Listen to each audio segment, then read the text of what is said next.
Moving averages can make or break your trading career. In this video, I'm going to show you how to utilize them. I'm going to show you how to use them to make more money and lose less money. So first, when you come over here to my chart, you see a lot of these colorful squiggly lines. I'm going to walk you through what these are. So I use 4 moving averages, and you're often going to hear me say major moving averages. Why do you call them the major moving averages, or why do I call them that? Because they are the 4 major moving averages that I have found over my trading career that are the most important to focus on. The first is going to be the 25-day moving average. It's this. I use the color purple. You can use whatever color you like.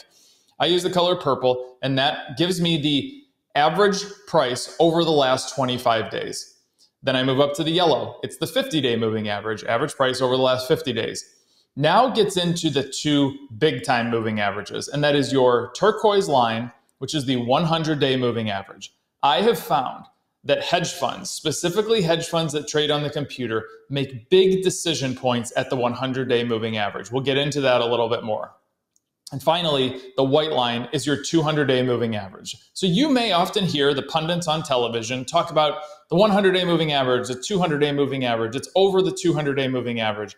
This is exactly what they're talking about. So let's show some examples of what these moving averages are and how you can utilize them in your trading life. Now, when you come and look at Apple right here, you notice that this is going back into early 2023.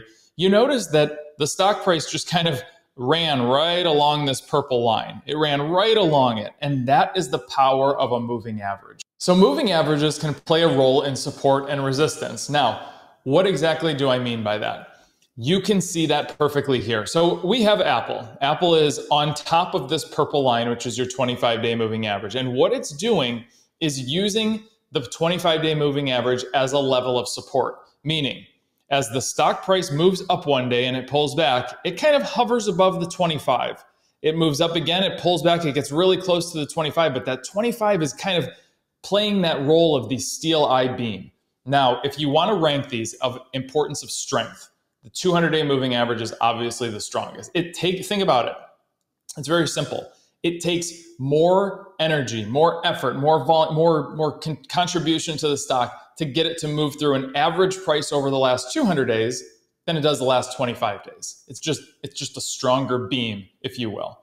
So the 25, you can see it bounces up, it hits it, it bounces back up. It hits it, it actually falls on top of it, moves back up, and so on and so forth. And you can see over this time period, it just couldn't break the 25-day moving average. So why am I telling you this? Well, I want you to see that when you are above really any moving average, we're focusing on the 25 in this example, and I'm going to go to other examples. But when you're focusing on a 25-day moving average and you notice that, hey, look at this, there's strength here. This Apple stock cannot bounce below the 25. Use that when you get a pullback, use that and say, all right, the last 5 times that this has pulled back, 1, 2, 3, 4, 5. The last 5 times this has pulled back, it has not been able to break below that 25-day moving average. So maybe when you get up here the 6th time, you're saying, all right, I think that there's a really high probability that this thing is going to bounce off here and go back up. And you can see that's what it did. Now, that's not always the case. But when you get to learn your stocks, you can see and you can learn the behavior. Now, 25-day moving average, or any moving average, doesn't just need to be above it. It can be below it. And you can see, as we're experiencing right now, Apple has dropped below all 4 major moving averages. And right now, it just keeps almost getting, so it drops below and it almost gets sucked back to the 25. And it pulls back down and it gets sucked back to the 25. So the 25-day moving average, and any moving average, not only plays the role of support, but it also plays the role of resistance, or it plays the role of, I like to think of it as a magnet.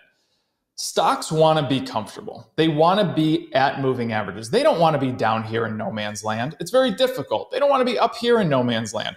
They want to be hovering around major moving averages. And those averages almost play it like a magnet, just getting sucked back to that level. And they kind of drift away and they get sucked back to that level. It's going to be different for all stocks. Some are going to be just magnets to the 200. Some are magnets more to the 100. You can see that Apple has a very high affinity to the 25-day moving average. For whatever reason, it always does, probably because there's so much market participation on it. But know that if you're below a moving average, look for the stock price to be sucked back towards it. That's where you can go in and get those quick swing trades, just knowing, okay, I'm below the 25 day. I can get sucked back up to it, exit my shares at the 25. You notice here, a lot of drawings here, you notice hits the 25, bounces back down.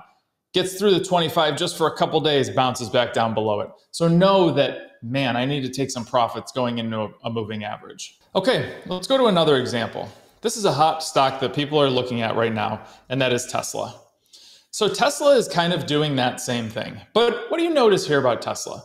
It's more loose. It's not as, let's go back to Apple. So let's try to burn this Apple chart in your brain. You notice it stays on. It's between moving averages all the time. It really hovers around those moving averages. Now, if you go to Tesla, it's a little more loose. It's not always on top of those moving averages. There's often times where you're very well above the moving average, very well below the moving average. It's not often that you have a tight cluster of moving averages. It's a little bit tougher in this situation, but what does it tell you? And this is actually a trade that I recently made. So I traded Tesla, and I knew back in here, I knew I was right in here. This was my enter point, and my exit point was right around here. I knew that it was going to get sucked back up to the 25. That was the risk I was willing to take, and in exiting and not milking the stock and trying to get more out of it. So there were two things. One, I'm going to tell you something just off topic here, but there was a gap right here. I knew the gap was going to fill, and I knew that it was going to go back up. But I knew it was going to go back up to the 25-day moving average. And that reason was, notice, it continuously for 3 months, 2 months, gets sucked back to the 25-day moving average. And that's exactly what it did the last couple of days. Stocks always want to be comfortable. They always want to go back to those major moving averages. And the 25 is a great example of that. Now you're probably saying, well, it seems like you said that the 100 and the 200 are really important, but you're focusing in this video a lot on the 25-day moving average. That's a great question. There's different times in the market where some are going to be stronger than others. Right now, the market is incredibly weak. The market is looking for these stocks are looking for something to hold on to. They're not even, you can see how far below the 200-day moving average, how far below the 100-day moving average. It's hard to get back up there.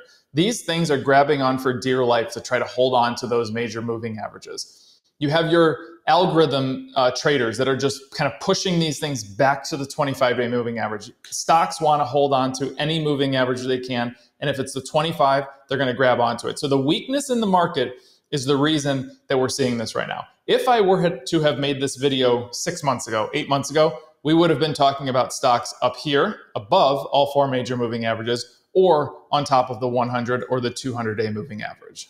So before I go to this next example, I want to share this quick story with you. The 100-day moving average for me was always a problem. When I was new, every time I would have a stock that would run into the 100-day moving average, I would just think that it's going to get through. And I never really paid attention to the volume. And I'm going to show you in this next example how that volume can be so important. I'm going to make a very easy example for you. But let me help you with that off the bat. I have a Patreon right now. It's $25 a month forever. There are less than 100 spots available. You have full access to me. Ask me questions that you have. You have access to other members of the community. You have access to our private live streams that we do only for people that are on the Patreon. Come and join me. Let me be the mentor for you so you don't make the mistakes that I made. Avoid those mistakes so you can be a better trader off the bat. Now let's go to this next example of Zim. Zim Integrated Shipping. This is a shipping company that was just absolutely abused. $91 a share up here at its peak in 22, and I think it got to $5 or $6 a share. Now, what I want to show you from this is interesting. You notice, as it came down, it kind of hugged the moving averages. It hugged the 50, it hugged the 25. Even in here, it was just hovering on top of that 100-day moving average. Dropped below, but it stayed on the moving averages the entire climb down. You're often going to see this happen, and this gives you a great opportunity to swing trade. Why? And how do we use the moving averages? Instead of just saying, okay, the stock price is going to be on top of the moving average, how do we actually utilize it? What do we utilize it for? And this is where swing trading comes into play. Taking profits, or buying into a stock, or selling short and knowing when to exit the trade. There's often people will say, well, I bought this stock right here, it was an engulfing candlestick, and all of a sudden I made money, and then I lost all my money and it came back down. And I say to them, well, did you go look at the moving averages? Oh, well, no, I was just paying attention to over here where we don't have that detail. Or no, I didn't even have them pulled up. That's where this can come into play. And this is where you can make a lot of money and save a lot of losses. So we're looking in here. Let's go back to basics. We are in the sweet spot, moving up. We have good volume coming into the stock. We have an engulfing candlestick. Okay, we're in the stock. We bought this thing, let's just call it $10.80. Everything is going well. Next day happens, we're happy. The following day happens, we're happy. We got through the 200-day moving average, but we're aware that the 200-day moving average is right there. And what can happen when you're going through a 200-day moving average? What do you need to propel yourself through this 200-day moving average? I actually implore you to stop the video and answer the question before I give you the answer.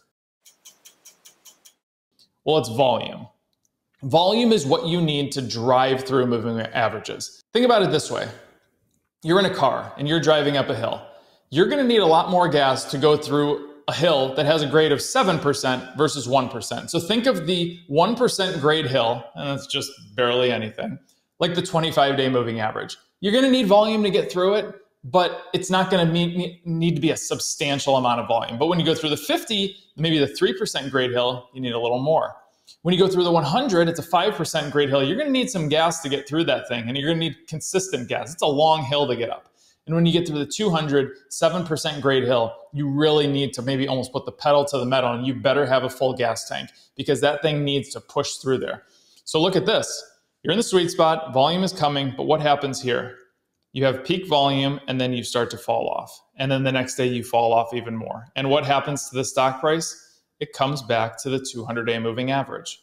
So when you're going into these moving averages, and this is where you can make money, save money, make money, whatever. You need to be aware that you're on top of a moving average and you need to relate it to the volume. That's where you're going to save. Coming through here, this is another example. Ignore that we had earnings right here. You were coming down. We were just moving down very nicely at the 100-day moving average. Good volume. All of a sudden, the volume turns to buying and you just stall out right here. And over the subsequent days, you get sucked back to the 100. Why? The volume ran out. If you continued to have red selling volume, yeah, this would have kept pushing down, but you didn't. And that is why the 100-day moving average in this instance sucked you back up and almost played that magnet role. You ran out of gas. You couldn't make it up that hill, or in this case, you couldn't make it down that hill. So in this video, you heard me talk about candlesticks and engulfing candlesticks. This next video, it is a complete guide to candlesticks. It's going to supplement this video very well. Go and watch that one next.